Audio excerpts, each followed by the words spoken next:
Welcome to Pancakes and Politics, everybody.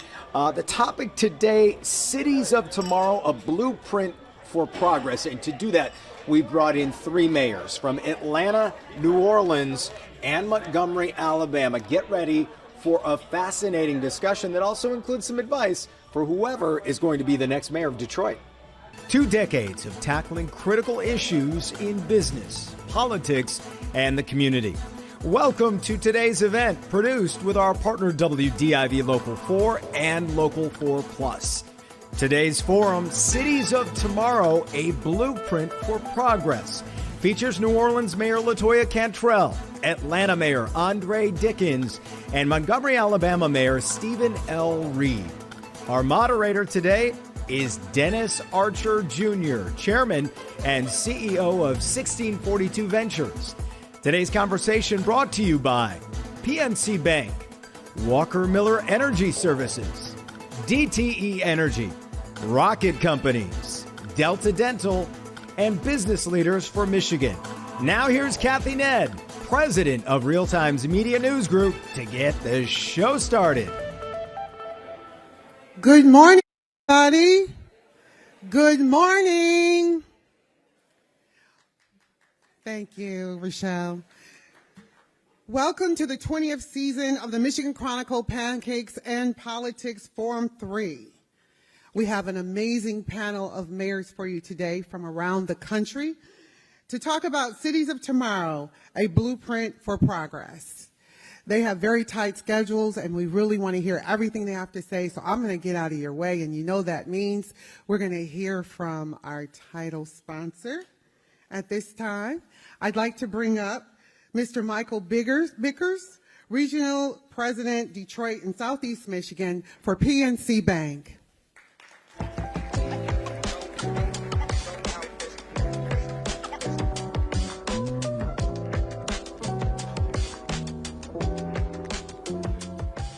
Good morning. So on PNC's continuing quest to make certain our region remains strong, today we get to feature another newer partner, I believe, of PNC in the nonprofit world.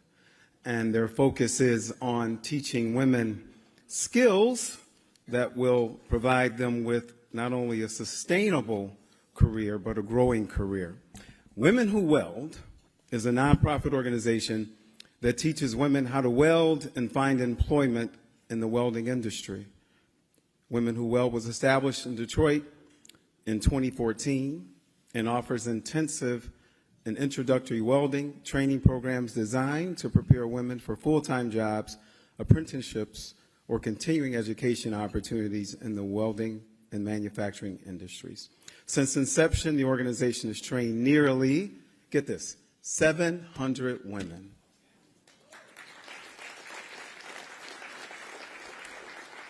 So please welcome our guests. If she could stand. Is that not here yet? They'll be here soon. Okay. You're going to love them when they do get here.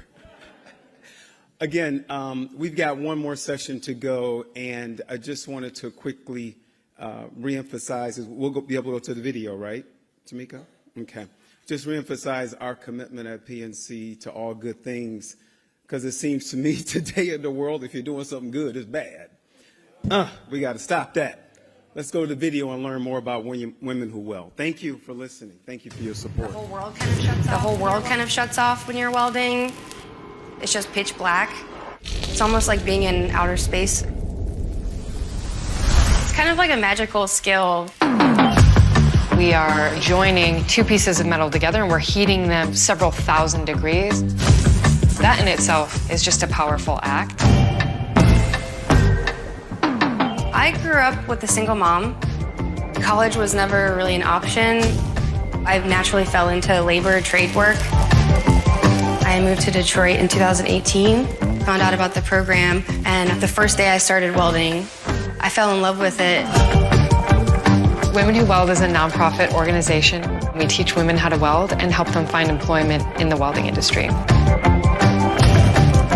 After 2 years of working in the field, building my skills and knowledge and experience, Samantha reached out and said, hey, we're actually thinking about hiring you as an instructor. And I just was head over, I was like, no way. It's great to have Kate around to kind of speak to participants about what it's like as a welder.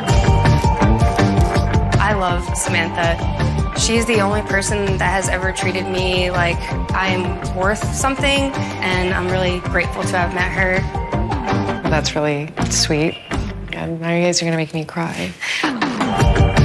When people ask me what I do for a living, I tell them that I'm a welder, and not only am I a welder, but I get to teach other people how to weld. I've never felt so proud to tell somebody what I do.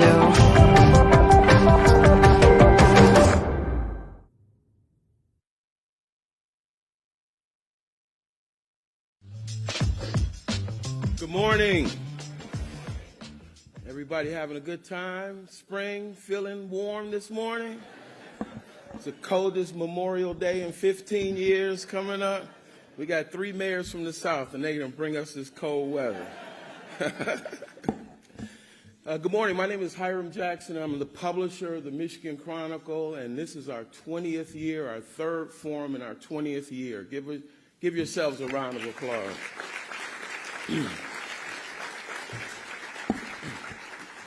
Those of you who've been around for a minute, you've heard me say this 100 times. We started Pancakes and Politics as a way to bring a diversity of voices to the table. We found that in Detroit and in southeastern Michigan, that different groups were planning different futures for the region.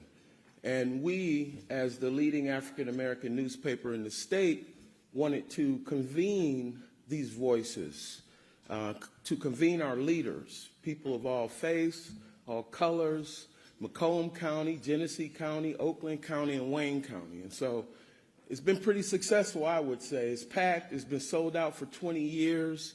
And because of you, because of our great, great sponsors.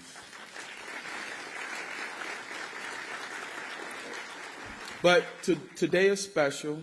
I was mentioning to our great panelists that we typically focus on local issues. That's our bread and butter. Michigan, Southeast Michigan, and Detroit. But in celebrating our 20th year, and also this is a critical year because we have a mayor's race, and Detroit has obviously been on a great comeback. So it's a great setting. It's a great setting. It's a perfect setting to have these amazing leaders come in and talk about the progress that they've been having in their cities as we seek our new leader here. So thank you for coming. I'd like to thank a few people. Ms. Kylie Wales, is Kylie here? Sky? Just want to, when she comes in, tell her I said thank you. She was very instrumental in helping us bring Mayor Cantrell to town. I'd like to thank our sponsors, Rocket, DTE, Energy, and Delta Dental, great platinum sponsors, and of course, Walker Miller Energy Services. Give Walker Miller Energy Services.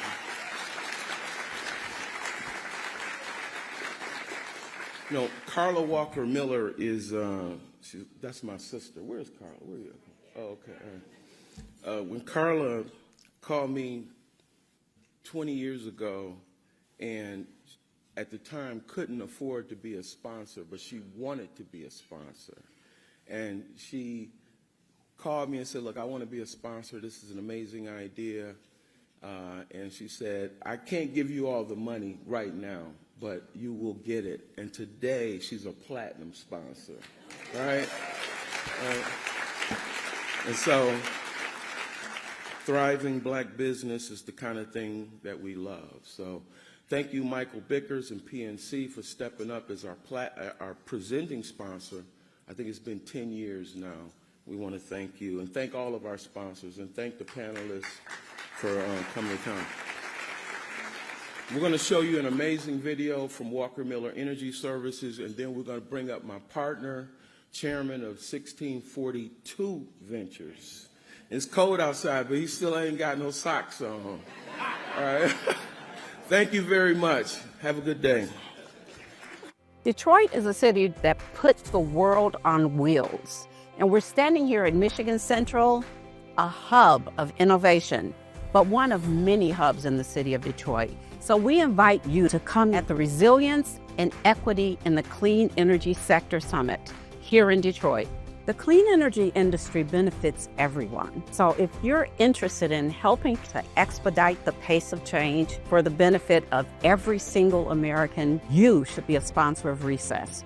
We are inviting people to come in and explore real opportunities to become energy auditors, to become solar panel installers, to participate in learning about heat pumps and other technologies. And we are inviting everyone. This clean energy transition is a great opportunity to help families move from poverty to stability, to affluence, and even to generational wealth because of the abundance of opportunity. So please, consider sponsoring Recess.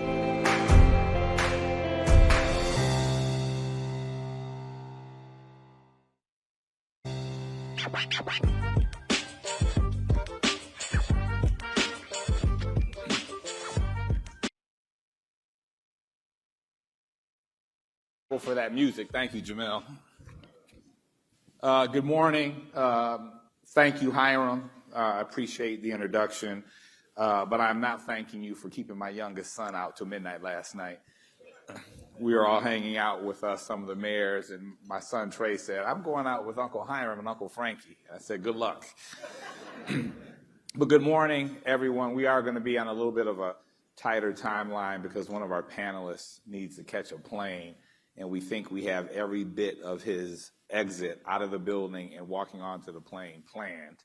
But we want to get him out of here so he gets back to Atlanta safely. So with that said, I will first bring up our panelists. Ladies first. Mayor Cantrell, if you could join us, please.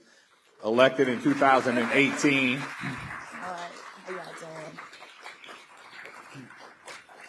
Got a lot of love for your city. Our family was close with the Moriels, and I still talk to Mark and Michelle pretty frequently, but you are the first female elected mayor in the city of New Orleans. Congratulations for that.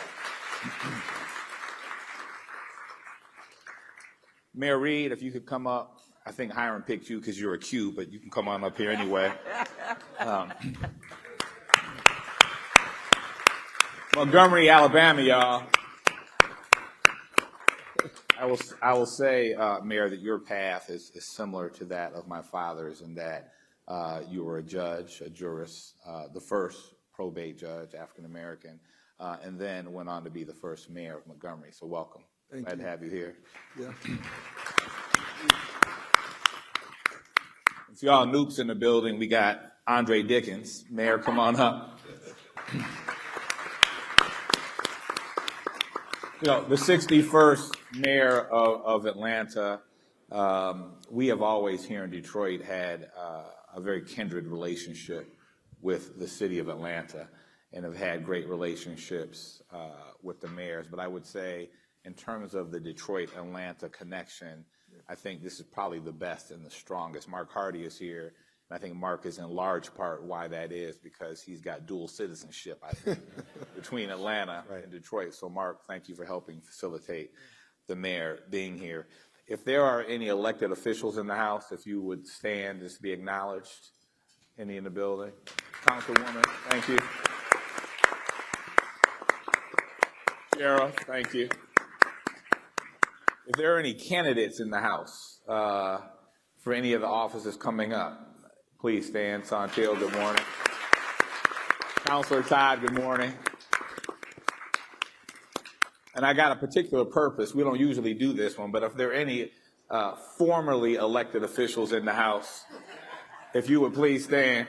That's good. That's right.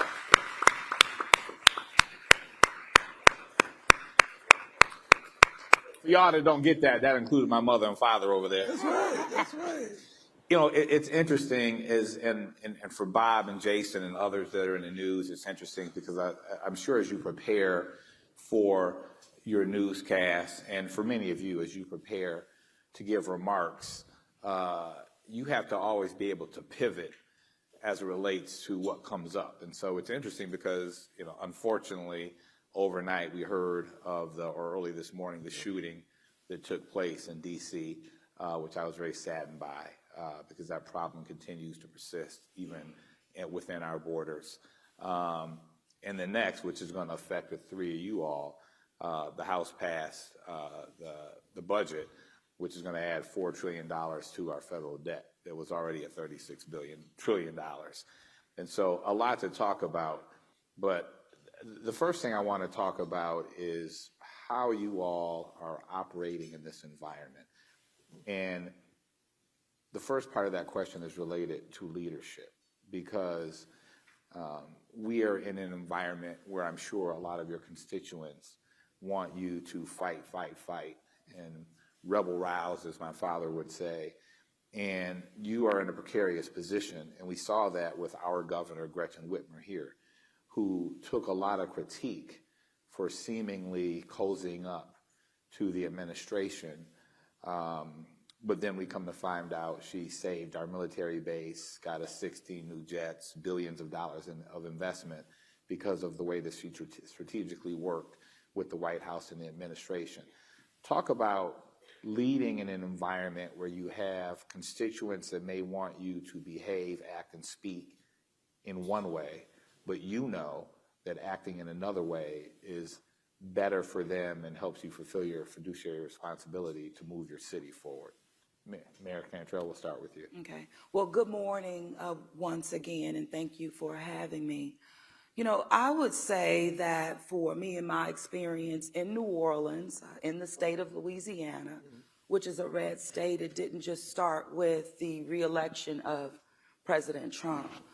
I have been serving now since 2018, and coming in, it was under Trump, and then, of course, changed to Biden, and now back to Trump. But operating in a red state and the city of New Orleans, that blue dot, I've always been looked at as being the fighter in the state, regardless of what's happening at the federal level. So I've been very consistent during, and leading under the first Trump administration. I still had less than 1% of $2.4 billion spent when I got in there. So I had to do and get ready and to do the job to get those dollars onto the ground and save them federal money. So I had the experience of working under that administration that's now back, but moving it through, getting it done. And now back to Trump, it's locking up those dollars that we were able to benefit from even under Biden. But again, already spending that federal money, getting it out of the door, which sent the message that we were about doing the job. Mm-hmm. So a part of my work or my method has just been staying laser focused, making sure that my people see that, because I've been under fire since day one. You clapped about being the first woman mayor, and I'm a black woman too, so it's a celebration one day and it's crucifixion the next day. There you go. And like proving why you're there in the first place. So from my perspective, that's what I've been doing, from day one, regardless, and making progress in the midst of. But of course, the tenor now and having to change, how you word things, and the DEI under attack, but that's being lifted up at my state level right now, legislation that passed the House that's going to the Senate to double down on what's happening at the federal level. So my whole focus has just been staying focused. Do not be distracted, because that's been a part of the orchestration to distract and to make you believe that you're not getting anything done. And so this is also about leading through COVID and the like, and being a leader in that space nationally. So I've pissed off a lot of people from the start. No, seriously. So it's not just about the current. It's been my whole tenure as being there. I'm sorry for the two of y'all for asking her first. I love it. But would you like to comment on it? How you lead in this environment? What she said. Mayor Cantrell always is one to speak, I think, a lot of truth to whatever situation she's in. While we respect her so much, we appreciate her for that. And I do have a few things to add, but I certainly want to thank the host. I want to thank all the sponsors for doing this. I think sometimes this can be underestimated if you're in a place where you don't have business and politics coming together. As the first black mayor of Montgomery's 200-year history, we haven't always had that. We've been a city known for prayer, protest, and politics. We are the state government's capital, much like Lansing, but we haven't talked a lot about profit. We haven't talked a lot about building businesses and doing the things that have been done in Atlanta for so many years, or New Orleans for so many years. And I have so much respect for both of my colleagues, one serving with them at the African American Mayors Association, but also just individually and the ideas they bring. And I think for a lot of us, in particular for those of us who've had to deal with Republican-led state administrations, you have to understand the exercise of bobbing and weaving.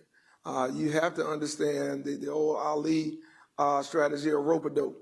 And you can't be out there wailing away at everything that comes from your state legislature, that comes from your congressional representatives, much less the White House. I was blessed to be able to come into the Biden administration. I was elected in 2019, so President Trump was on his way out. Not a lot was being done in that last year. And so we came into 2020. I say blessed. We came right into COVID in the first 100 days of my administration. But I think that for a lot of us, we understand that we're CEOs. We're CEOs of multi-billion-dollar entities. And I'm going to come back to that in a little bit before we finish. That's very, very important. And to have someone like Mayor Archer here, I think is a testament to what black leadership has done in this country and what the model CEO mayor looks like. For my father, we have a lot of family in Detroit, so this is not foreign to me at all. Our family reunion is here in July. And if somebody had just told me that y'all crash family reunions, I'll tell you where and when. But I won't do that because I'm not paying anything more than what they asked for in the registration fee. But we've got a lot of family here, and that family reflects back to the years of Coleman Young. Who's from Birmingham, reflects back to the Mayor Archers of the world, and so many who really set the example, I think, for a lot of us. And you have to be able to navigate changing politics at the state and federal level, because ultimately our residents want us to deliver. And that's what they're going to judge us on, and that's how they're going to evaluate us. They don't really care what's happening or what the other rationale may be with the business side or with the political side. Can you deliver these services, and are you making a positive impact on my life? Mm-hmm. And one of the things that we have to keep in mind sometimes, and in particular I think is black mayors, is making sure that we balance white fears with black expectations. And that's a challenge. That's a challenge for a lot of us. And that's, there's a balance. And having that understanding from the business community and having that understanding from your activists and your grassroots community is very, very hard to navigate sometimes. So I think in this environment that we're in, this is what we have been doing at the state level. It is now nationalized for a lot of people. Michigan, you all don't have to worry about that. Your politics are a little bit different. But I think for a lot of us who've been dealing with conservative-led legislatures and governors, it's very similar. Maybe the theatrics are different. Maybe the performative politics is different. But the substance is still the same. And we still have to deliver for our residents. Absolutely. Mayor? Well, good morning, everybody. I'm grateful to be here today. Thank you, Dennis, Hiram, Mark, and others for allowing us to be here today. Thank you to the sponsors and everyone. I really want to echo some of the things they said, but I'm the baby of the bunch in terms of length of time of being mayor. I've been mayor 3 years and 4 months or so, and these individuals were the firsts. They are trailblazers, the first woman mayor of New Orleans, the first African-American mayor of Montgomery. So they hit it head on. I'm the 7th black mayor in a row in Atlanta. Yeah. So I'm not a pioneer in that regard. So I really, every time we have conversations, I think about the difficult task that they've had to do to come in as first and to hit it head on, and the expectations are so high, higher than their predecessors, yes, right? Even when you get no sympathy for being first. They're like, hey, what have you done for me lately? You've been here 2 days now. You ain't paved all the roads in the neighborhood. I just hit a pothole, ma'am. You're like, wait a minute, I just got here. So I really appreciate their leadership. I was, when I became mayor, Biden was the president. I was elected one day, and about a week or two later, my phone rings and it's Biden on it. The White House calls. 000000000 is the number, and you're looking at your phone like, is this, Russia? You answer it in the White House hold for a president. You talk to the president, he's like, congratulations. And then next thing you know, a week later, 2 weeks later, I'm on a plane going to the Oval Office to meet him. And he takes you and meets the whole cabinet and everybody. That was welcoming. I had never been in the Oval Office before. I had never met the president before. So it was, you guys when they were becoming mayors, Trump was president. I don't think y'all got that phone call or that. No, we didn't. Right. So I got brought in. It was a cohort of us. It was 10 mayors that had just recently been elected, Democrats. I mean, one of them, I think, was a couple of them were Republicans, but he welcomed them too. And we had a phone number. Remember Julie Rodriguez? We had her number, this lady at the White House. She was there for mayors. And the president at that time had 4 mayors in his cabinet. Walsh and we had the HUD secretary, Secretary Fudge. Anyway, so we had all these, Pete Buttigieg. All these mayors was giving the guidance to the president, because the president knew that mayors get the job done on the ground level. You give us the money, we go through the rigor of making sure that these things get delivered. I have not received that phone call from Donald Trump yet. We did about 2 weeks ago get a contact at the White House. So we'll see how that goes. As with each of them, I am in a red state-ish also. We're about purple right now. We're red, blue, depending on the election cycle, but we've been a red state for a long time, and Atlanta has been that blue center dot. And so navigating state politics, as they have had to do, we manage those things. We deal with what we're dealing with. We got to get things done. We fight when it's appropriate, and when if it's immoral or just, hellbound, we're gonna stand up and go crazy about it. But nicks and cuts we can't go out there. Every day somebody in our neighborhoods are saying, you need to tell the governor, you need to tell the president. I mean, I got to do a real job. I got a lot of stuff to do. I can't be on Twitter fussing about every little piece of inconvenience that occurs. We have to be strategic and formal about how we go about getting business done. Well, one of the things that's been really helpful, I would say, and I know Mayor Reed mentioned it, through the African American Mayors Association, but also through the United States Conference of Mayors. And so we're stronger together. And when we were going through the phase of not having a direct allocation after COVID, doing all this work, and not having that direct allocation, the money is going to, first it was CARES Act, going to your state. And the city of New Orleans, we led in terms of recovery and making all those tough decisions, Lord have mercy.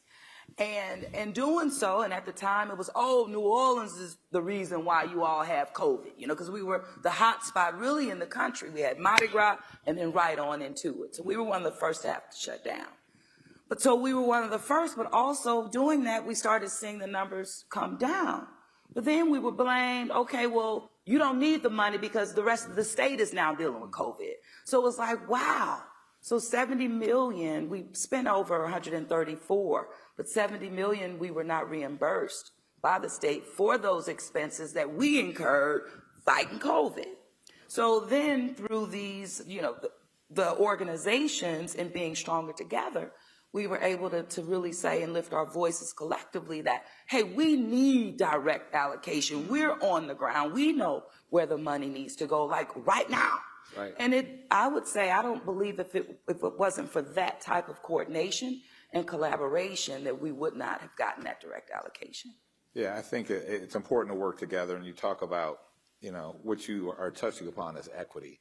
And it's interesting, I've got to imagine challenging. I know I sit on some publicly traded boards and other boards where we're also dealing with it, but you look at the Duffy letter and the other regulations that are coming down that is making being and pursuing equity, being equitable, much more difficult. How are you guys, Andre, I'll start with you, because Atlanta is known around the country is always embracing black business. You tout the number of black businesses, the percentage of concessionaires and vendors and spend at your world-renowned airport. How do you pivot now in this environment to ensure you can stay on track? Yeah, so the Trump administration is totally different than a formula that we've seen play out in the past. So our goals don't change. Some of our strategies might. So the goals of making sure that economic inclusion occurs must stay the goal. We got to keep the main thing, which is the economics of the city that leads to the prosperity of the people and the safety of the people. That has to be paramount, no matter who's in the president's seat, no matter who's in the governor's seat. And so the city of Atlanta stands on the legacy of Maynard Jackson. Maynard Jackson was the first African-American mayor of a city in the Deep South. 1974, he started his mayor leadership and literally walked out to the airport as it was under construction and said, "Stop! Can't move another bulldozer, another nothing until 25% of these contracts go to African Americans." This city, at that time he said African Americans, but it becomes a minority and women program as it's designed. And he said this city is, 65, 70% African American, and 1% of the contracts are going to these minority black businesses. Something ain't right. If the city's building this airport, then the city needs to be in the opportunity zone of this airport, so to speak. And so he set out something that to this day, you can't be the mayor to not, follow Maynard Jackson's leadership. So we're at 37% right now for all of our contracting in the city.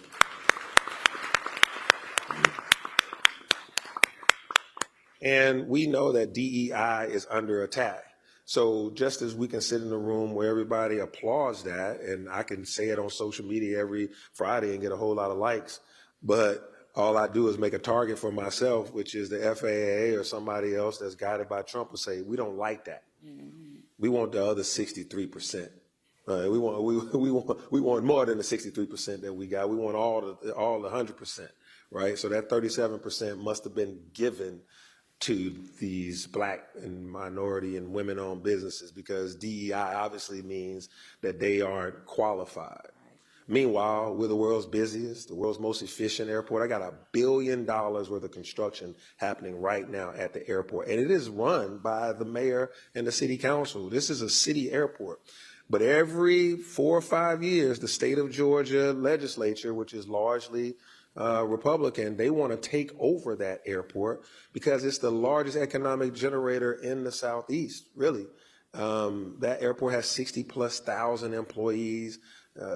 Every major airline goes in and out of there. $1 billion, I mean, is always happening. And if you walk into, that airport has always got some construction. It might make you inconvenient for a little bit, but once that concourse is finished, it's beautiful. Once that inconvenience is over the way, it's beautiful. We do this stuff. We're building out a whole new concourse while the concourse still exists, because we can't slow down the world's busiest airport. If we take 10 flights away, 10 gates away just to do this work, we mess up the air traffic for the whole nation. So we have to be innovative. And you think that because we got 37% minority participation, that somehow these ain't qualified people? Right. They're doing the hardest job ever, on time, on budget, and not affecting global, really national air travel. And we're doing it with ethically, et cetera. But it still doesn't sit well with some folks. So I have to navigate how we go about our business. We keep moving. Now, somebody will say, you know, go cuss out Trump or go do this or that. I'd much rather keep $1 billion moving. Keep, you know, you think about $1 billion, that means at a minimum $370 million is flowing through minority businesses right now. I don't want to fight in a way that's going to slow that down.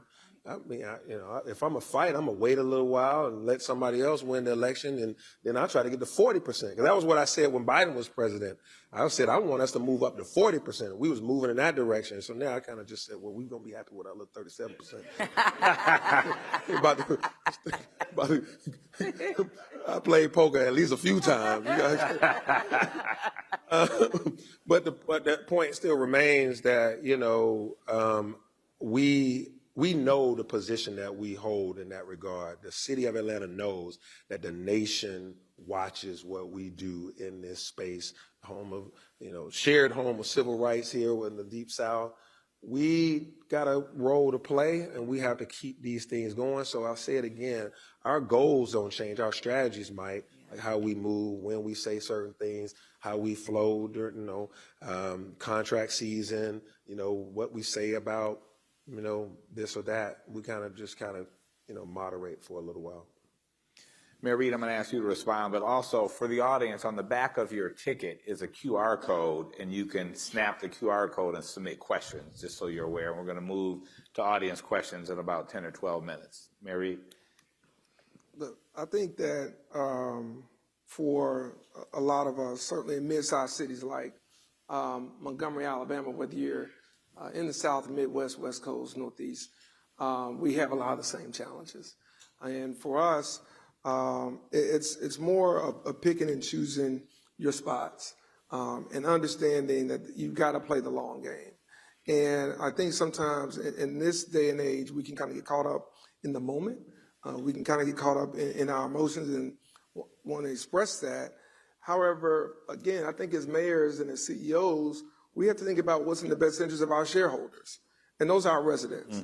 And many of them have been in communities that have not had investment. Many of them have been in jobs that have not had the type of support that's been needed. And so how do we lead? And what example, you know, do we set? And I think for a city like Montgomery, which, again, you know, having Atlanta 2 hours, you know, from us, and New Orleans 4-hour drive from us, we're able to kind of see how these economies have grown. We're able to see what has been done over the years, how these mayors have been leading their cities. We share a lot of, I borrow a lot of their ideas, whether they know it or not, because they have been in cities leading majority minority cities for a long time. And that's different because your housing issues are different. Your work wages wealth issue is different. Your health care, your education, all those things are different. And that's not just in the South, that's writ large in the country. So I think for my position, it has been how do we pick our spots and what do we utilize to make the best impact? How do you leverage 2 Republican senators, one who lives about 1.5 miles from me, whose kids went to the same preschool at the same time with us. I knew her before. She was on the Appropriations Committee for the United States Senate. But she's on the U.S. Senate Appropriations Committee. That is federal dollars coming to our state. So there are going to be some things that I might ask Senator Britt. I might say, can I talk to Katie for a little bit? And Katie isn't Senator Britt. So I need to talk to you about what's important to your city, your neighborhood, and your state in a different way than what, you know, politically one may feel like they have to do to address the public relations part of politics. But ultimately, I want to move the needle. And ultimately, we want to be a city like in Atlanta, like a Detroit, that has created so many black millionaires through their industry, that has grown the economies over so many years. That really is a draw. And as we see more people now moving back to the South, one of the calling cards that I see is so many people move to these great cities represented by our mayors here, is that as a city that's built on the history, we have to talk about the future. And we are a city that is known because of Mrs. Rosa Parks' courageous stand. Mrs. Parks, as everyone in this room knows, lived here. And I remind people in Alabama, they fled. That's right. Raymond Parks fled, and the people that he cut hair with still cuts at Howard's Cosmetology right now. You can go talk to Prince Howard right now. He's 88 years old. You won't know it, but he's 88 years old. And so that's very vivid. And so when you talk about the environment and how it affects your economy, you have to also talk from our perspective about how we work together and how we navigate those things at the local, state, and federal level. Understanding there are going to be some areas that we disagree on, but again, picking and choosing those spots that we're going to get the best impact. Last thing I'll say is this. When I first got elected, I had a great, great friend, current advisor to me, who had worked in our governor's office. He said, let me tell you something, Brother Mayor. He said, I'm glad you're here. He said, you keep this in mind. He said, now, you can attack the governor anytime you want to attack the governor. And he said, that'll get you a lot of cheers. He said, but for every chance you attack the governor, there are 50 things she can do to you that you'll never know, that you'll never be able to deliver. So on the presidential side, the same was said, magnified. That, okay, if you want to get out here, you want to play activist, CEO, good luck. But just understand how this game works. And the game is really about your ability to deliver for your residents. And I think at the end of the day, for us, we vent, we're in chat groups, we share some things that I won't talk about, so we can vent to one another, and you can do that, and then you pick and choose your spots for your city and your residents that really make an impact where you need to make a stand. But ultimately, it's about delivering for the bottom line. Right. And I think that's the approach that we continue to take. That's exactly right. We are on the ground. You know, we can't dodge and dodge. Yeah. So we have to deliver. And in New Orleans, you know, coming in, my priority was absolutely economic mobility for the residents of the city. And I talked briefly about, you know, $2.4 billion that we were allocated coming out of Katrina in 2016. It was allocated, but less than 1% of that money was spent when I got in there. And of course, these things are on deadline, so we didn't have time. And approaching it in a way that we debundled, you know, those contracts to give our folks a fair opportunity to bid, and creating industry days, if you will, the kind of matchmaking to create those synergies, and that's really worked. So demonstrating that you're really about it. And then, you know, I had to New Orleans. So New Orleans is the economic driver for the state of Louisiana. Three of the main revenue drivers in our city, they're not owned by the city, they're owned by the state. But the tax dollars that we do generate, hospitality has been that main driver. Well, over 70% of those dollars go to the state of Louisiana and stay.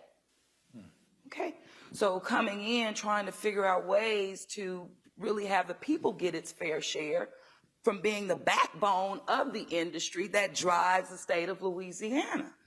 So I said, well, listen, we have to change the formula in terms of our tax spend, our tax dollar, what comes back. We just we need more, but even a little bit more will go a long way. And this was at really the height of infrastructure needs. Of course, need to put that money on the ground. We're on the front lines of climate change, which has already changed. We're navigating crises after crises and the like. I came in being picked up by a high water vehicle, largest storm water since 1896.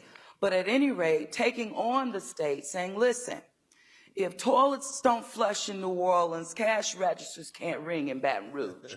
You do the math. We have 18 million people coming to this city every year, using our, flushing, using our infrastructure. I say, you do the math again. You think about the 340,000 people. So households, it's additional 40 people in your household, flushing your toilet, taking your, baths, driving down your block. Hey, we need our fair share. So timing is everything. We were able to get that done. They were told, no way you'll get it. We did, because I don't come from behind. I come straight, and maybe that's a bad thing. You kind of tell them what you want to do, and they say, well, you shouldn't tell everything. I maybe talk too much, but you just try to be honest. And when you're honest, they think, oh, you're lying or you're not going to be able to do it. But that produced over $500 million for infrastructure for the city of New Orleans that we could immediately leverage to do the job. So that pissed people off too. And then you're going right on in, you're diversifying your economy, you're not dumbing down hospitality, you need it, but you have to grow. So, you know, energy, and Carla talked about energy, big clean energy, jobs of the future, which are right now, they're real jobs. Bioinnovation, advanced manufacturing. You know, we used to be the gas station for America, Louisiana. Now we really are. It comes through in terms of clean energy. We're leading in those spaces. So the biggest is getting our people, my folks in my city, to understand that these industries are real. These jobs are for you. You know, they don't require a college degree. You can get trained up and upskilled. And guess what? When you do, you will get a real job, a profession, a career. So we've been able to demonstrate that it's a real thing. And coming out of COVID, for example, hospitality city shut down, having to bounce back. We had a 5-year plan. This is the 5th year in that. But we were teaching our folks, listen, as you would pitch that dessert or that special cocktail, you know, in the industry, you can do tech sales. So training up people doing tech sales, they didn't think it was real. Now they're making over $100,000, $150,000 a year. They're not going back to hospitality. It's not that they don't want to work. They just got upskilled, trained for better opportunity. So. Thank you. We're going to go, Jeremy or Jason are in here, and we're going to go to audience questions. But while we still have Andre here, I want to ask the three of you the same question, maybe just take a minute or two to answer each. But we have, for the first time, are electing a new mayor here in the city of Detroit, with a primary in August and a general in November. I think everyone would agree that Mayor Duggan, who's our present mayor, has done an outstanding job in his tenure. And so we're looking forward to new, fresh leadership and what they bring. But if you each had to give a couple words of wisdom to these candidates, if they were to be selected as mayor, coming into office, going through a transition period, being inaugurated in January, what nuggets would you give them? Well, I would say I applaud the leadership of Mayor Duggan, and I'm anxious to see what comes next in the newest election in November. And we will welcome them into our group, if you will, of mayors. That's what helped me. As soon as I got in, these guys were very open, welcomed me with open arms, and taught me a lot about how to do this job. I'll say this, like when I think about all of our cities, I'm a Democrat that believes in public safety, and I think that you hear Republicans talk about safety and security and those things. Democrats should never yield the floor on public safety, because we always have a balanced approach to safety and justice, and we use policing and non-policing activities to reduce crime. And so whoever you get, make sure that they have a idea how to keep crime low, how to provide for the safety of the public, because no business wants to come into a place that's crime-ridden. No family wants to move into a city that's crime-ridden, or the perception of crime. So the other thing, I'm so thankful, I've looked at all of our crime stats, including Detroit. Everything is in the right direction. We talk about this as the African American Mayors Association. We look at the top cities that have reduced crime, them cities that's led by black mayors. That's it. Just to be honest about it. That's it. That's it. And you will let somebody else just say these are, Trump called my city a shithole city. That's what he said when he was running. He came into Atlanta, he was mad that people booed him or something like that. And he said crime, this or that. And where crime is down, we had a 50% reduction in homicides over the past 3 years. And so when we look at that kind of stuff, whoever you get, they need to be business minded. They got to be a CEO. We got, time's up for people that just, fight the power and yell real good. Yelling real good definitely get you some applause, but it'll have you, dealing with crime, potholes, and garbage sitting on the streets, right? So we need to make sure that you know how to conduct business and do service delivery and be able to procure things, get permits out the door, hire and fire folks. So find you a CEO that's got a heart for people, that has a listening ear, that knows how to bring the business community together. Public-private partnerships are essential nowadays so that you can have the innovation of the private sector, you can have the people touch and the people-centered behaviors of the public sector. And so with that, I will say, whoever you all get, they're going to be welcomed with open arms. We want Detroit to continue to succeed. I love the trajectory that you're on. We want to be, we want to have a great, exchange of ideas and businesses. There's businesses in Detroit that want to do business in Atlanta. Atlanta businesses want to do business in Detroit. So I want y'all to be wildly successful. So my phone will be open. And of course, the African American Mayors Association outgoing president right here, and all of us are going to be wide open with open arms to work with the mayor, whoever it is. Thank you. Mary. Give it up. Listen, I'll be very brief so we can get to the questions. I think a lot of what Mayor Dickens said is right on point. One, thank you for putting yourselves out for leadership. Detroit is a great American city. It's a great global city with a great brand and reputation. Keep that up. One of the first things I got invited to was World Economic Forum in this building, and Mayor Duggan was leading that and was talking about the rebound for Detroit. There are a lot of lessons for cities and for mayors around the country to learn from. Many of you who've been a part of that, many of you serve on civic boards, civic organization boards, many of you are entrepreneurs, you're corporate leaders. That's significant. That's something really to walk tall about and poke your chest out. And so what I'll say to those new mayors, not everything coming in has to be changed. That's right. All right? And I think what happens is sometimes the campaign kind of, goes over into those first 100 days. Not everything is broken. So, if it's not, hey, just ride the wave. That credit will eventually come to you, and you don't have to, denigrate what wasn't right or what was all yours. And I think sometimes the campaign energy kind of spills over, but you have to govern. And you have to govern for everyone, whether they voted for you, voted for your opponent, or told you they voted and didn't vote at all. I know in my world, in Montgomery, Alabama, the home of the civil rights movement, all this stuff, 100% of the people voted for me. They forget I was a former chief election official. I know that not 100% of people voted, period. But not everything is broken. In particular, a lot of the things that Mayor Duggan has done, and city council and your state leaders. So build on that and then integrate some of your ideas and some of the things that maybe quite didn't have the priority. Maybe they were number 5 and you think they ought to be number 2. Maybe they weren't on the list and they ought to be number 10, whatever that is.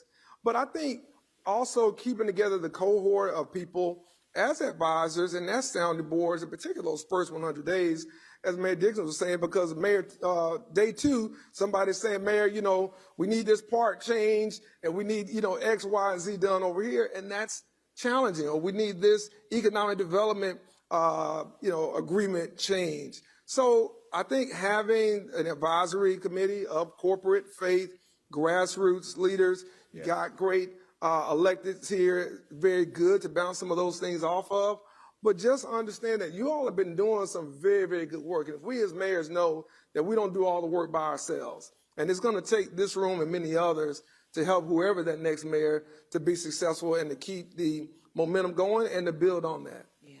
Mayor Cantrell, as you answer, I would so all of the candidates are black and 2 are black women. So maybe through that lens, if you could also address that. Oh, that's what I was going to hit on. Well, come bring it. Because I agree with what my brother mayors have said. Absolutely, everything that they've said.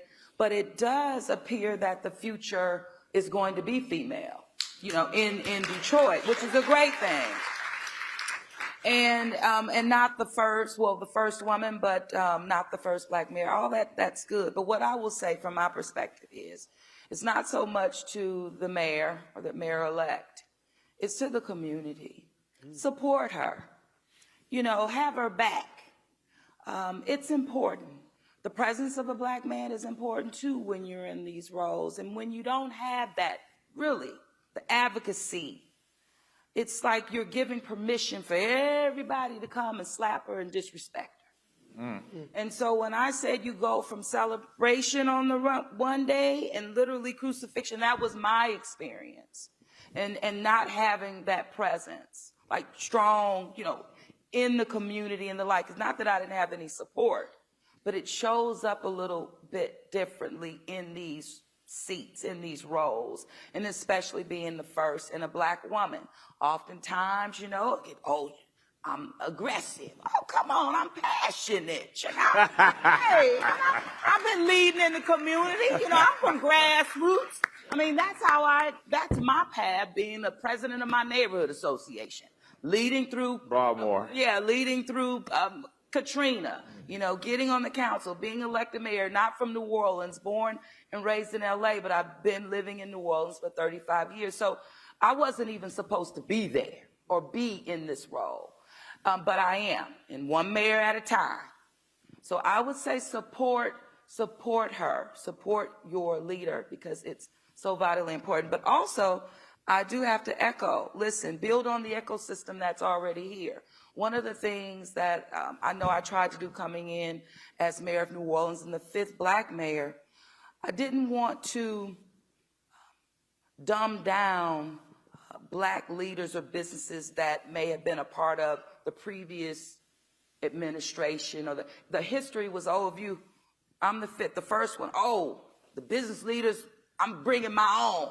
So you dumb down those before, and then the next one, I'm bringing my own, then you dumb down. So you're really not building the ecosystem like I've seen, my brother talk about in Atlanta. It was built on, they kept it going, and now it's that ecosystem that you cannot penetrate in a negative way. And that's what I've wanted for New Orleans. So coming in and loving anyway, that was my style, loving anyway. Now I'm like, well, maybe, what's love got to do with it? Now I learned that, right? But on the front end of it, it was really not throwing out the business that worked with the previous, mayors. It's trying to uplift those businesses and keep them steady. So I would say, don't throw up the baby out with the bathwater. But I would also say to the community, step up. And don't think as soon as you get this Black woman that she's going to come in here, as Black women always do, hold down the community, hold down, the family. When the Black woman leaves, she brings everybody right along with her, no matter your race. But hey, we're not a superpower. We are a human being, and we matter, and we have a life and feelings too. Well said. Thank you. Yeah. Woo! Jason, Jeremy, do we have Jason? Jason from Channel 4. Check over here on your right. You're right, Mayor. What's love but a secondhand emotion, am I right? Mike's got a question here for you. First of all, kudos to the three of you and anyone who serves in public office, but especially mayors, because you are on the front lines and you just got to get stuff done. So I really appreciate what you do, and I know it's one of the hardest jobs in public office. But my question is around a lot of communities are struggling with population growth or workforce that actually fits the needs of their local employers. What strategies are you guys using or deploying to address those needs and those issues? Dennis, you mind if I answer that first? Yeah, because you got to get out of here. I got to get out of here. Right. So thank you for that question. Atlanta is right now experiencing tremendous growth. This is not necessarily my citywide challenge, but it is my southern side of my city challenge, and I'll explain. So when I was running for mayor, Atlanta was the 8th largest metropolitan city in America. Today, we're the 6th largest metropolitan city in America. We've grown that fast. We're growing extremely fast. 2 million more people will be called Atlantans or Metro Atlantans by 2050. So the next 25 years, we're going to be seeing, tremendous growth. And where we're going to have all these people live, what kind of housing strategies we got to have, where they all going to work, what kind of industries are they going to be in, what kind of public transportation they're going to have, how do we manage this water and sewer, all this infrastructure. It's great to bring people in, but if they don't have the infrastructure to be able to support them, we will have what we're seeing, especially with global warming and all these crazy weather incidents. You're having floods, you're having torrential rains, you're having hurricanes, you're having trees breaking power lines almost every month. So we need people that, we're going out here saying, hey, young brother, young sister, you want to learn how to do forestry work, cutting down trees when they come down on the power line? Them people make $100,000 easy, and all they, you just got to get this certification. Same thing with EVs and all the green jobs that we have, helping them get those jobs, because those are the jobs of the now and of the future. And so what we're trying to do is have a balanced growth. Balanced growth is a thing that I keep thinking about, how we're on this great trajectory. Everybody's moving and businesses are coming, but we want to make sure that we balance that growth, because the working class folks are getting priced out of their houses and the rents are going up. So how do we build housing? You should be in the construction industry to build housing, architecture and engineering.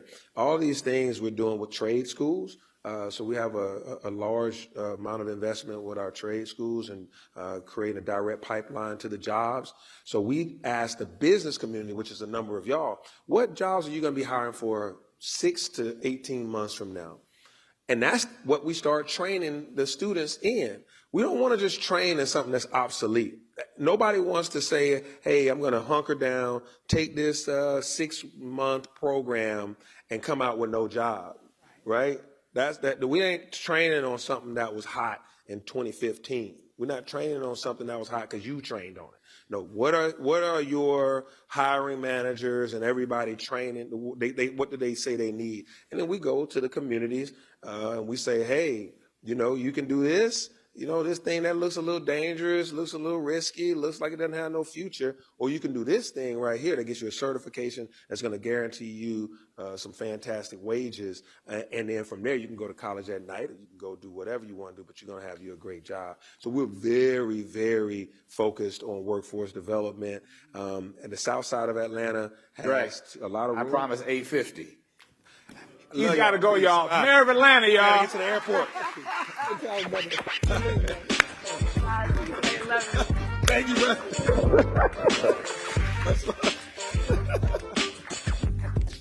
Sheriff Washington, thank you for providing a motorcade to make sure he gets there. But coming back to the two of you, the question was in regards to building workforce, making sure you have population growth in your communities, et cetera. Go ahead, Mayor. No, go ahead. No, ladies first. Yeah, right. He's from the South. Yeah, right. Anyway, all good. Getting back to the workforce piece is really how we're going to grow our population. Being clean energy literally is a pathway. And the sectors are in New Orleans, and they're in our backyard. So getting our people to understand that these jobs are real, but providing them with the opportunity to be upskilled and trained and paying them for training. Also the youth, being very intentional about training the youth for these jobs as well, because they're like right now. And I would say in addition to that, with New Orleans, our cultural community is large too. So when I talked about restructuring that tax, a portion of that went to our cultural community. That money used to go to market, the musicians, if you will, so that people can come visit New Orleans. Mm-hmm. But we weren't investing in the people that we market. So it's like turning that around. And so it has really, now my people really understand that it's a real thing. It is for them. At first it was like, yeah, right, we're not going to see that money. Well, in like a 3-year span, we've invested over $16 million directly into the culture, not, having to go through somebody, but directly into masking Indians, directly into our musicians, mm-hmm. directly into our visual artists. And that's New Orleans. So we have to preserve what makes her so special. And you also have to grow, right? And growing in these industry sectors. So being, again, intentional, working with the business community, you can't do it without them, and starting early with our young people. I also put forth a guaranteed income program for youth, 16 to 24, being intentional there, $350 a month for 12 months. Again, that hand up, but that's while they're getting trained. And so you're meeting them literally where they are, but you're holding their hand throughout. So it's not a one and done. Mm-hmm. And I think that signifies that they matter. Right. And that just helps people understand that it is for them. Thank you. Mary? Yeah, I want to share, for me, a lot of this comes back to advice I've been given by, what I consider to be legendary mayors, like Andrew Young, who's the second black mayor. of Atlanta, and again, from New Orleans originally. And one of the things that he said in a 30-minute conversation that was about 2.5 hours long was, you can't build your city from your city. And he said, so you have to leave and tell people who you are and who you want to be. If they're just focused on what Alabama was and what Montgomery was in those days when your uncles and aunts left Alabama to move to Detroit and to move to Cleveland and to move to Chicago, then you're never going to be able to build your city. So you have to get out there and rebrand your city. And he said, if your staff can't run your city while you're gone, then you need a new staff. And I remind my staff of that at least monthly in my business community, of that when they ask me why I'm not there to throw out the pitch for the Little League game. I said, y'all still playing small ball. Well, we can't do that in the South anymore. We're seeing more and more population growth in southern cities like New Orleans and Atlanta and Charlotte. And Alabama is getting a lot of that migration as well. The question is, if we're a product or a brand, what brings them to Montgomery? What makes them think differently about the black and white images of years ago versus who we are right now? And a lot of that for us has come down to going after advanced manufacturing opportunities. Again, just Wall Street Journal article last week talked about the South really benefiting from the growth of the automotive industry, moving from the Midwest to the South as right-to-work states in the 90s. So for us, while that's been a great platform for the last 30 years, we now have to get into more clean energy. As Mayor Cantrell was saying, we have to be more in the tech space and knowledge-based economy, using our HBCUs like Alabama State University, Tuskegee, partnering with our Tier 1 research universities like Auburn, all within 40 miles of each other, to leverage that in a way that builds the capacity of the scholars that we have there, of the faculty and the research dollars. Well, you used to be able to get research dollars in the universities. We'll see where that goes. But the research dollars that were flowing into those universities.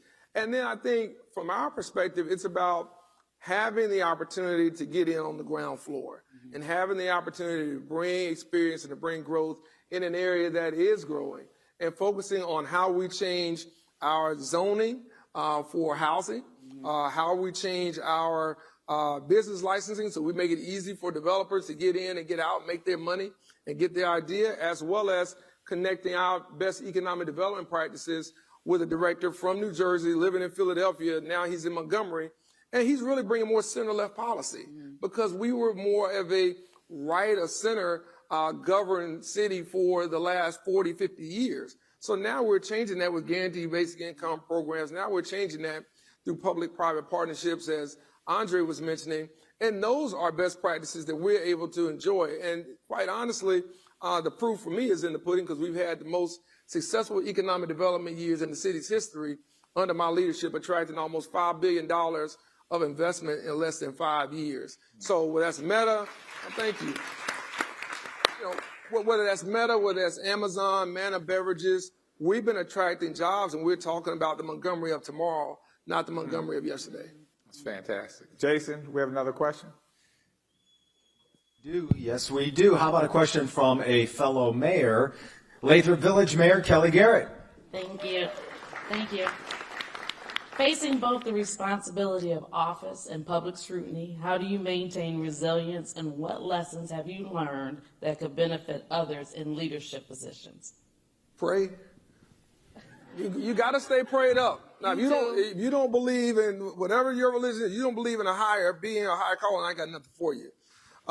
But you have to be grounded spiritually. I think in this work, I think you have to surround yourself with family and friends who want to see the best for you and the best outcomes for you, and not just them. I'm going to say that again. I think you have to make sure you surround yourself with family and friends that want to see the best outcomes for you and not just for themselves. Doesn't mean they have to be mutually exclusive, but it just can't be what's in it for me. And then I think 3, you have to keep your eye on the goal and why you're there. It has to be for public service. If you're there for self-service, then get out back in the business community. Get in the private sector if that's what it's about. But if it's not about public service, in my opinion, you shouldn't be in the role. And we have to call that out when that comes out in somebody. I'll give you 1, maybe 2 chances. I ain't giving you 3. All right? So I don't believe in the 3 strikes you're out, 2 when you're done with me. So, you know, I think we have to keep those things in our center of focus as leaders. And really that doesn't matter whether you're in the public sector. Not just you're probably more visible and more seen, but you represent something greater than yourself. And I think once or if you lose that, then you lose your ability to really lead effectively. That's my And thought. I think the people will let you know for sure. I mean, I was elected the first with 61% of the vote, reelected with 65% of the vote, and 3 months later, I was in a recall. Okay? And so thank God they couldn't. That's because you're passionate. Well, hey, yeah. But, you know, the people were with me and I defeated a recall, but that orchestration is a real orchestration. And you've seen it, you know, take place and take some of our leaders out and black women. But what I will say, absolutely pray, but stay focused. Don't be distracted because all of that is really a distraction. And so my strategy was really going to my various departments. You know, I picked several a week because my people need to see me. They need to see that I'm not distracted by all this foolishness, all these targeted and orchestration. And when they see me still eye on the ball, they stay eye on the ball. And then time goes on and say, thank God we didn't get distracted because we wouldn't see this progress today had we 3 months ago bought into the recall. So it's just staying focused, know why you're there. You know, mean what you say, do what you say, be that example of that, be authentic, you know, don't let yourself be in a box. In New Orleans, you know, I can't dance, I can't sing. I'm the first person who's traveled. I can't go and look at best practices elsewhere. Of course, I do all those things because it's necessary that I do because I have a city to serve. Right. So, hey, people see that. Yeah. Thank you. Jason, I think we have one more question. All right, this person's not ready for it, so we'll go for broke. Pardon me, ma'am. Do you have a question? Don't run. Dorian Lofton at this tape. Oh, right here. Here we go. Stand up for me, please. Thank you, sir. Thank you. So my question is, how do you promote development while also combating black displacement? Good question. That's a good. I think you can do both, and I want to say this because again I know this has been a topic here in Detroit, but it's not just in Detroit. It's a topic that we talk about at the United States Conference of Mayors with both members of our board of directors. So we hear from California to New Jersey. We hear literally from coast to coast and in the heartland, north, south, all above. I think a lot of that comes back to your your practices that you have. And the type of government that you're running. What do you set out for your housing? What do you set out for your development? Are you creating a development structure that allows for affordable housing? And then how hard do you stick to that? So as your city grows, what's the market rate housing? What's the affordable housing ratio versus what you're trying to build and grow to? And I think the other part of that we often forget, in my opinion, is it comes back to the jobs we were just talking about. What type of jobs, and challenging the business leaders to make sure they're doing things to get out in the community and to attract that diverse talent that has been underrepresented in their respective communities. I know for us, there's a tremendous, work wage gap. And when you look at most black counties, only 0.1% live in a racially, economically parity county. And so most of us do not live in a neighborhood or a city like that across the country. And I think a lot of that comes back to the policy that you have for your economic development, for your housing development, but also where private business can work with government to make sure if you're coming into this neighborhood or if you're investing in this side of town, what intentional and deliberate strategies do you have to make sure those folks can get the skills, can get the training and the certifications to enjoy those high-paying jobs, but also to afford to still stay in that neighborhood where maybe Nana never left. and left them that home, and they want to stay in that home, and they should have that opportunity. And I think that's sometimes, if I can say this, where the tension comes in between, those of us as mayors, whether mid-sized or large cities, and dealing with development, is developers are looking at the bottom line. Understand, I'm a capitalist. I get all that. But there's something called a responsible capitalist. There's something called social responsibility that we have to keep in mind. And that's really when it comes to incentives. If you want the incentives of the city, right, and most developers do, most entities do, most industry leaders do. If you want the development of if you want the incentives from the city, then tell me what's in it for my residents, not for me. Tell me what's in it for my residents. And then I think by holding strong and firm, you can bring that development without displacement. But let me say this, it does not come without friction, whether it's Montgomery or whether it's Detroit. I don't care how big your city is. Developers are the same. They want to make money. And that's fine. We want them to make money. We all like new stuff. I like new stuff too. However, the fact is it cannot be new at the expense of the old. And I think that's really how we have to leverage that leadership. Yeah. I agree absolutely with everything my brother mayor has said, no doubt about it. It is incentivizing development. It is making sure that they are intentional and you're intentional in your actions about creating that balance and creating that win-win.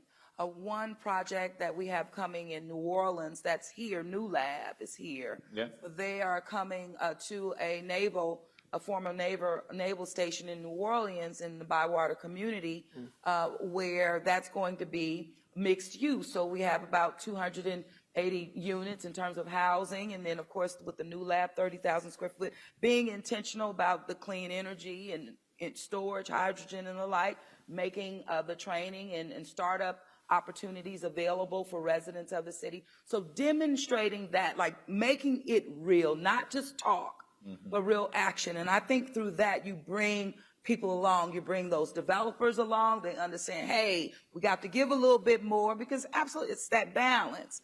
And then, you want to build transferable wealth as well. So you're giving your residents an opportunity to play, to get their fair share or to be a small developer as well, because it's not just about the large scale, it's about the small ones too. And that creates that balance, if you will. And you have to bring people along, and sometimes kicking and screaming.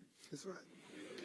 Let me say that it's 9:04, and so we are unfortunately coming to end of another session, but a couple of things resonated with me from each of you. One, what women have to deal with and how they are categorized often as being aggressive when showcasing otherwise known as male traits. And I admire you for maintaining your passionate approach, because it has done you well. And we didn't really have a chance to talk about your path prior to being mayor and how I believe that it was a blue ribbon committee. Your neighborhood got hit twice by disaster, and the blue ribbon committee said that, you want to know what, we're just going to make it a green field and make it a bunch of parks. And you were like, not on my watch. So I would encourage you all to investigate Mayor Cantrell's story a little further if you have time. And Mayor Reed, you talking about balancing white fear and black expectation says a lot to black leaders in this room. So, yeah. So I thank you both for being here. I think it goes without being said to the entrepreneurs in the room that Montgomery and in New Orleans are open for business. Absolutely. And they love to have our investment down there. Thank you for being here this morning, and enjoy the rest of your day. Thank you. Thank you. Welcome to the Pancakes and Politics post-game show. It's a lot of alliteration that can trip up all of us. But we have a very special guest to lead us off here this morning, I should say. Former Detroit Mayor Dennis Archer. Great to see you, number one. Thank you. Number two, what did you think of the moderator this morning? Moderator was outstanding. I follow him a lot. Well, you did make and I know it's your son, obviously, but he does a great job kind of weaving in a lot of these conversations to bring it back to Detroit and the current issues here, and to bring in mayors from around the country. I thought that was interesting. What stood out to you? I thought all three were outstanding, and they provided great guidance. And it's one in which you need to work with whoever is in office. You can't just walk away from that.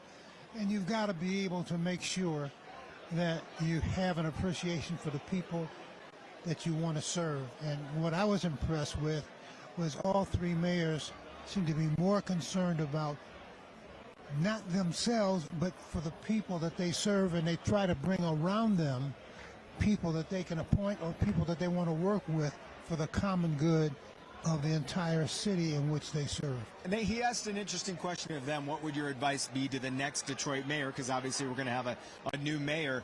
And it did make me think, knowing that you were here, what your advice might be to that next mayor, whoever it is. Well, I think you have to be well-read. You have to understand the community. And you have to, I think, be a mayor for the people, where you are talking about the individual things that are happening in your city, chaired by or run by others, and give them the opportunity to shine and not be I, me. And what I always tried to do as mayor was, what can I do to better help serve?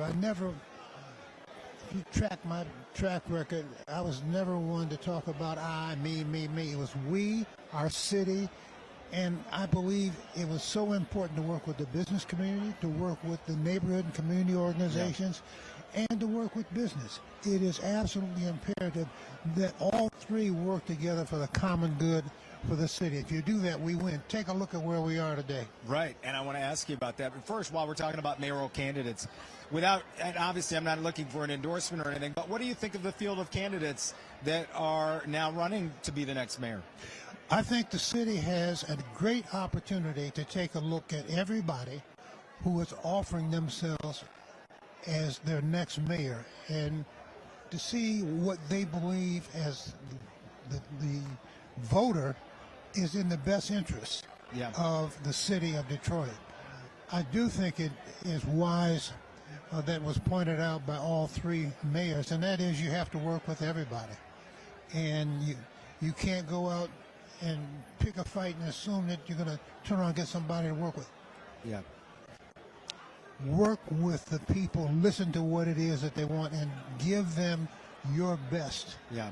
Always. Something we've seen over the last decade or so with Mike Duggan, it seems like, working with as many.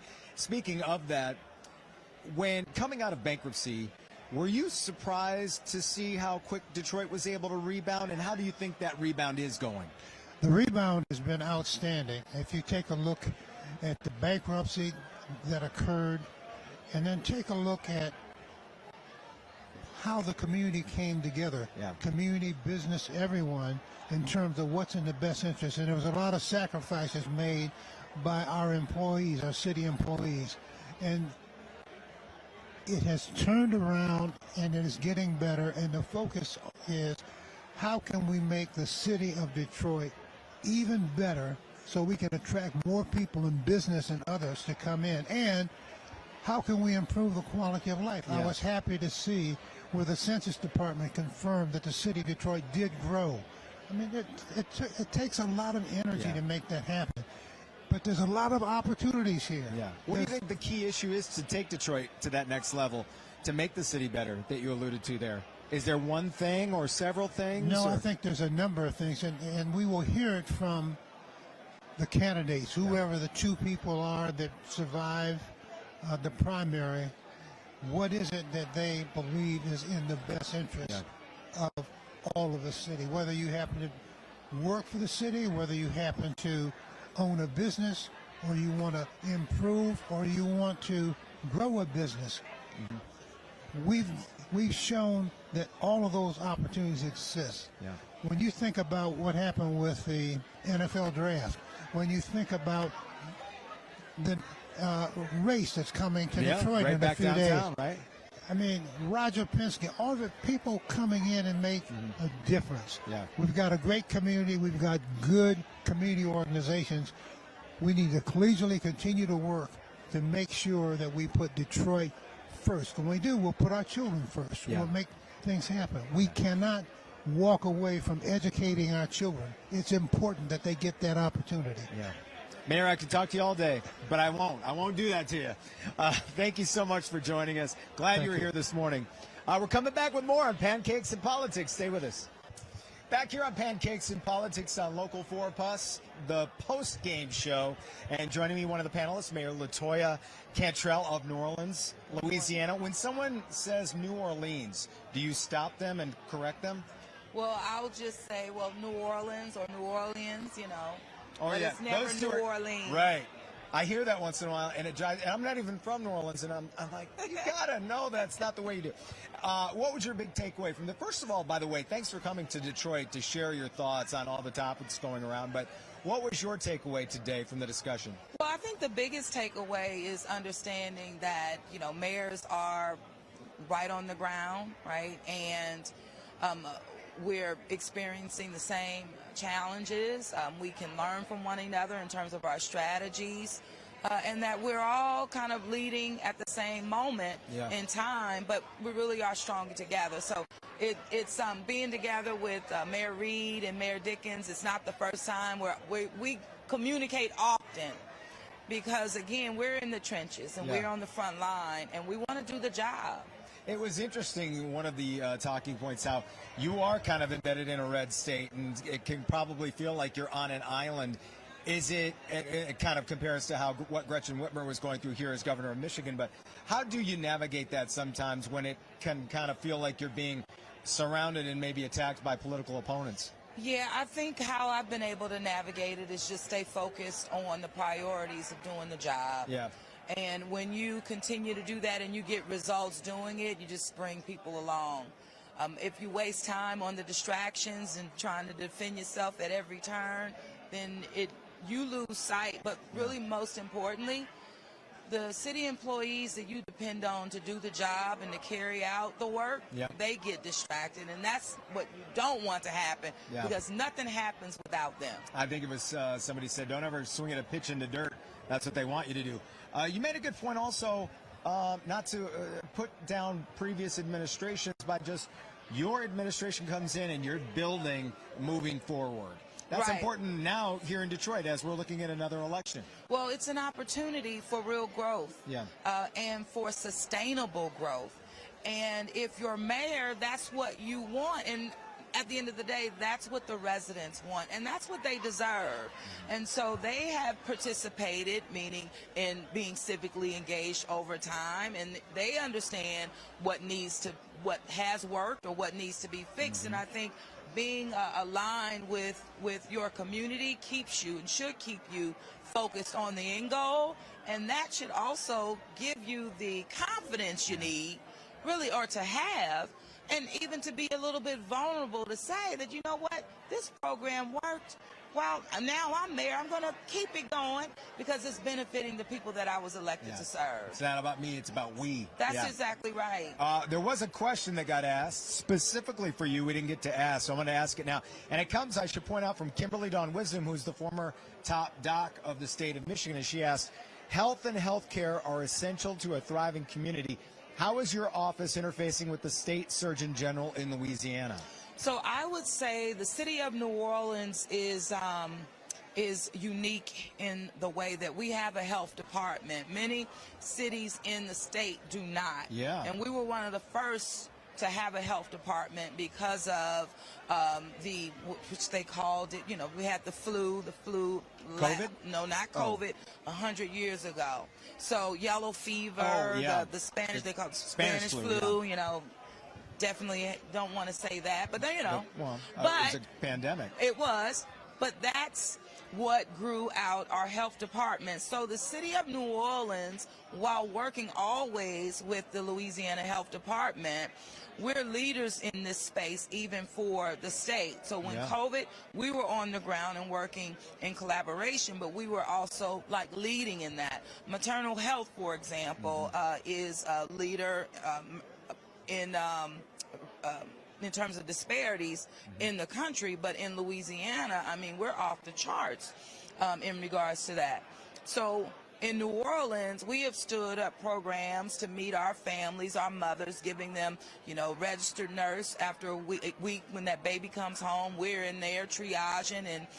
But what I'm saying is we're leading initiatives that the state is now wanting to expand statewide. Yeah. So it's not about are we working with? Yes, we are, but we're also showing up as leaders and guiding where we need to go. When COVID-19 hit, it was the city of New Orleans who made the first call. We were the hot spot, but that meant I had to also shift to make a tough decision. I had to shut things down. And that came first with St. Patrick's Day, and then the state followed. So we are just seen as, hey, understanding the challenge or the crises, doing what it takes to come up with the strategy or a solution, and therefore, we lead the way. Yeah. And that's what's happening in the state right now through the city of New Orleans. It has always seemed like New Orleans is kind of the pulse of the nation as a whole, and just always being on the front lines, whether it's a disaster or leading the charge in problem solving. Mayor, thanks so much for being here this morning. Thank you for and having me. Coming to town. It was great to hear from you, that's for sure. Well, I love Detroit. It's one of the greatest American cities, and when Detroit thrives, I think we all do, but the great comeback of Detroit is bringing all of us back as well. We appreciate that, Yeah, Mayor it Victoria matters. Cantrell. Thank you. From Louisiana. We're right back after this on Local 4+. Back here on Pancakes and Politics, the post-game show on Local 4+, joined by Stephen L. Reed, the mayor of Montgomery, Alabama. Sir, thanks for being here, number one. I'm glad. Thank you. It was a fascinating discussion, I thought, just discussing how the future of cities and just the difficulties in navigating two sides of everything, it feels like. What was your big takeaway today? Well, my big takeaway is a lot of us are doing great work in cities, and I think that the city of Detroit has had outstanding leadership under Mayor Duggan. The comeback is real. It's been noticed nationally and internationally, and a lot of us, whether it's Atlanta or whether it's New Orleans or even mid-sized cities like Montgomery, are looking at how do you bring in the dollars, how do you bring in the economic development, how do you continue to grow your city while making it safe for everyone, and also providing a type of community that people feel a part of and everyone can feel seen and heard. And so whether that's through public-private partnerships or whether that's through working with our universities or working with the business community and grassroots community, making sure that we're keeping the people first and we're keeping their interests at the forefront of our decisions is ultimately what guides us and dictates whether or not we have a successful administration, but more importantly, whether or not the residents of our city really have a better quality of life, which is how we're measured. You made a great point about that. I mean, it's easy to say you got to govern your city, but hey, don't judge me for not being there to throw out the first pitch for a Little League ball game. I'm making the rounds trying to increase the revenue of this city. Yeah, in particular when you're a city like Montgomery, which has, such a complex history. It is the birthplace of the civil rights movement because of Detroit's own Mrs. Rosa Parks. Yeah. But she was Tuskegee, she was Montgomery, she was those things, she and Mr. Parks. But sharing that image and talking about jobs for the future and opportunities for young people in our community and investment and capital we want to attract to the South and our city is really core for our growth. So for us, it's really about, taking the history of the city and what we're known for and using that to talk about the future and what we want to become and how we get there together. There's also a good discussion about Detroit's next mayor. What advice would you have? Because Detroit's next mayor will be black, and you talked about balancing white fear, which is real, and black expectations, which is very real. Talk about that. That's a difficult tightrope to walk. It is. Detroit native and former Jackson mayor Chokwe Lumumba was one of the first people who said that, was the first person to say that to me. And it's something that's kind of stuck with me because sometimes people can feel like progress is a zero-sum game. Yeah. And it doesn't have to be. It has to be, when you're talking about growth, inclusive. It has to be deliberate. And I think what you have to say to any group of constituents, white, black, Christian, Catholic, Muslim, whatever it may be, we're going to be the mayor for everybody. And we're going to do things that are in the best interest of every citizen. You may not agree with everything that we do, but just understand we're doing it from the standpoint of putting people first and putting the city first. And that may not, on any one issue hit or resonate with that core group. But you have to make sure they understand judgment on the totality of it. And so for those who are maybe fearful of what that black mayor may decide, as long as they understand what they're guided by, they shouldn't be. For those who are in the black community that may have sky-high expectations, that's great, but just understand you have to bring a level of practical business sense and a practical level of leadership to those decisions. So anything that didn't happen overnight is not going to change overnight, regardless of who that mayor is. Absolutely. We did have a question that didn't get asked. I wanted to ask you from Darius Barrett. What policies or partnerships have proven effective in bridging the gap between public vision and private investment to ensure minority developers and residents are active contributors, not just spectators in their city's growth? This was kind of asked in a different, I think, roundabout way in the forum, but what do you think?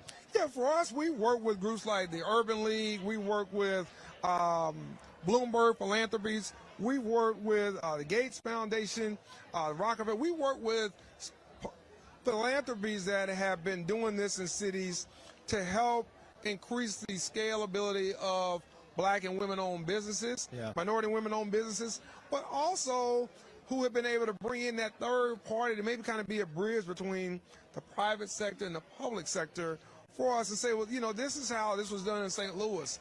This is how this was done in Little Rock or Birmingham.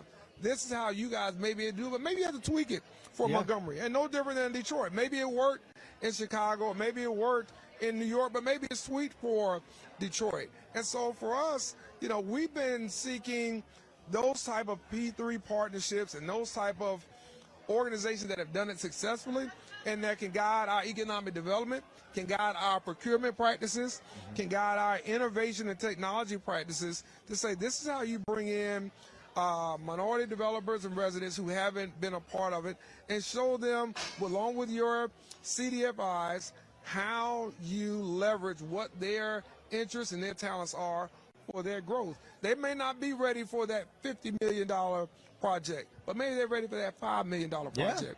And show them and show the city how we can make it work for the betterment of everyone at the cost of no one. Yeah. Well, they're throwing plates now, so I guess we better wrap this up. I guess they've had enough pancakes for the day.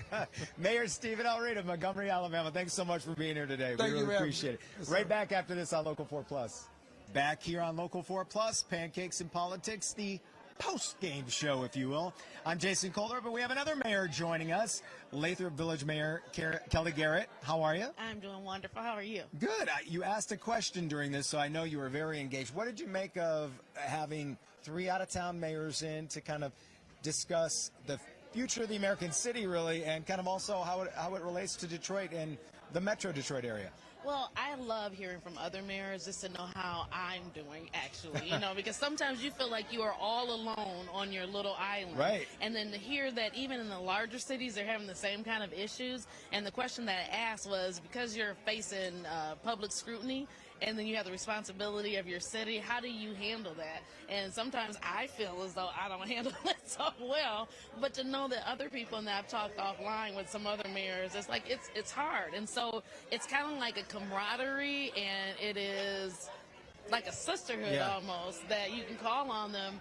And, I talked to Mayor Cantrell, and she remembers me from when we went to LA, so obviously we had a very good conversation there. So I think that was good. It is always good to have other people come in and share with you what they're doing in their city so you can take the best practices. Yes, and as a black mayor, it's got to be good to hear Mayor Reed talk about, balancing white fear with black expectations as a mayor. Oh, yeah, and my city. So, yes, I needed to hear that. And, it is something that our country needs to really kind of hear, is that we need to learn how to be integrated together, and we need to learn that this is how it's going to be for the rest of our lives or coming future. So I enjoyed all 3 mayors actually speaking. It was, and the way they talk about, have you found this to be when you come into an administration, and it kind of evolved into advice for the next Detroit mayor, but to not come in like a bull in a china shop and blow out everything that's been done. I mean, obviously some things have to change, but when you build, you strengthen. You know what? I loved that statement because I've been mayor going on 8 years. Yeah. Everything that I ran on is just now starting to fall into place. And for me, once everything that I ran on falls into place and they're done, that's when you're supposed to be kind of like, okay, next person. At least that's how I feel. Yeah. And so I think that was excellent because I think also any elected official, you can't just come off the bench and just, I'm about to do all these changes. There's a learning curve. And it's like maybe the first year you got to learn, hey, figure out where the bathroom is first before you try to change everything in the city or in the state or in your district. And I get from you never stop learning when it comes to this job. But what have you learned most from when you first took office till now? Been eight years and a couple of terms. Let them. Let them. Oh, I've heard that before. Little Mel Robbins. Absolutely. You know what? And it was, I forgot which mayor it was. Mayor from Alabama, name's forget. Reed. Mayor Reed. Yeah, Mayor Reed, when he said pray, every day pray, in yeah. my car before I go into our meetings, that's what I do. Really? I have to. Pray. And because I have to get grounded because sometimes someone else's passion is their passion. I can have empathy, but I don't have to take on your anger, your sadness, your everything else. And so I ask God to give me that type of strength just to kind of nod and let them. Good. It's a great way to end this little segment. Let them. It's always good advice. Mayor Kelly Garrett, always great to see great seeing you from too. Lathrop Village. We'll be right back after this on Local 4 Plus. Back here on Local 4 Plus, Pancakes and Politics, the post-game show here with former City Council member Sheila Cockrell to talk about let's talk about the event first. What was your big takeaway hearing from these three mayors from Atlanta, Montgomery, Alabama, and New Orleans? I thought each of them in their own way brought a really constructive, pragmatic message about what their job and role is in this political climate without losing your values, and I think that's really important. And we somewhere in there we asked, what's your advice for the next Detroit mayor? And there was a few different answers. What did you make from their thoughts, and what are yours as well? Sure. I thought the basic message that each of the mayors provided to the future mayor here were on point. You have to figure out you have to know what you're there to do, and you have to be willing to make the kind of decisions. If you're a mayor or a city council person, you cannot live, in my opinion, be effective if you live in a black and white world. Yeah. You have to live in the gray space, which can be very uncomfortable. Figuring out how you compromise, what you compromise on, what do you have to give up without really selling out your base. You have to be very clear about what your core value is and your core mission is, and you have to be very clear on what's performative in politics today versus what is substantive. And be willing to lose. And sometimes you have to make decisions that people don't like. Yeah, and keeping on the topic of Detroit's next mayor, we talked about this a little bit recently on Flashpoint. When it comes up, this is a very important time for the city. The next mayor, while the city has bounced back in a great way and has good momentum, this next mayor is going to have a lot of pressure to keep that going. Well, I think I think it's unfortunate if we focus exclusively on the mayor's race. There's a mayor and city council in terms of the governance of the city. Yeah. There are other important positions up to police commission and of course the city clerk. But you can't, to me, looking at this as the mayor's race and not the municipal election is to miss the point, because I don't care who you are as mayor, you cannot govern effectively without a working relationship and a working set of values with your city council. So both are very important, and I think there's a significant number of candidates running. I think the most important thing is to get the message out that voting is essential. I don't care if you don't like any of the candidates, if you got a pet issue or a major cause, pick one, Tweedledee or Tweedledum, if that's what it comes down to. Pick someone to vote for. Your voice has to be heard. I think that's number one. And number two, find out enough about candidates to make an informed decision about who best represents your values. Mm-hmm. And for Detroit, people don't vote, well, it's not just Detroit. Nationally, people do not like to vote in primaries.